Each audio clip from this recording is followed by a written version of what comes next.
दो भाई जैक और जेसन उन्होंने फैसला किया कि वह हर बार की तरह इस बार भी अपनी गर्मियों की छुट्टियां अपनी नानी के घर ही बिताएंगे, क्योंकि उनको अपनी नानी से हॉरर स्टोरी सुनने का बहुत शौक था।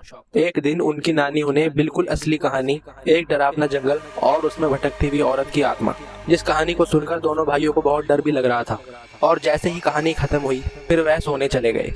और अगले दिन दोनों भाई खेल रहे थे, लेकिन जेसन के मानो दिमाग में वही स्टोरी चल रही है। उसका खेल में बिल्कुल भी ध्यान नहीं था और उसने यह बात जैक को बताई और उन दोनों भाइयों ने बिना कुछ सोचे जंगल में जाने का फैसला किया, जो पास के ही गांव में था, और जंगल की ओर चल दिए। और अब उनको चलते चलते जंगल में काफी देर हो गई थी। शाम ढल गई थी, अंधेरा हो गया था और दोनों को डर भी लगने लगा था। जेसन जंगल में और अंदर चलता जा रहा था बिना कुछ सोचे समझे, और जिस बूढ़ी औरत की वह तलाश में थे उनको ऐसा कुछ भी नजर नहीं आया था। और जैसे जैसे रात और काली हुई वे एक साफ जगह पर पहुंच गए और जंगल के बीचों बीच एक प्राचीन पेड़ खड़ा था। उसकी नुकीली शाखाएं मुड़ी हुई थी और उस पेड़ को देखने जेसन और पास चला गया। और उस पेड़ के पास जाते ही उस पेड़ से अजीब सी रोशनी निकली और जेसन पर हावी हो गई। नहीं, चलो वापस चलते हैं, जैक ने कहा। कुछ तो गड़बड़ है, लेकिन इस बात पर उसका कोई असर नहीं हुआ। और अचानक जमीन कांप उठी और चारों ओर रोशनी टिमटिमाने लगी। उसने सिर हिलाया, उसकी आंखें डर से और चौड़ी हो गई। उसी पेड़ से बहुत सारी रोशनी निकली और एक बूढ़ी औरत का चेहरा दिखने लगा। उसी बूढ़ी औरत का चेहरा लंबे और उलझे बालों से ढका हुआ था। इस जगह को छोड़ दो, उसने चिल्लाकर कहा, मानो उसकी आवाज पेड़ों के बीच से गूंज रही थी। लेकिन जेसन मानो बूढ़ी औरत के वश में हो गया और वह सीधा खड़ा रहा बिना हिले। जैक ने उसका हाथ पकड़ा और उसे पीछे खींच लिया। जेसन भागो, जैक चिल्लाया। और जैसे ही वह भागने के लिए पीछे मुड़े, मानो जंगल भी उनके साथ मुड़ गया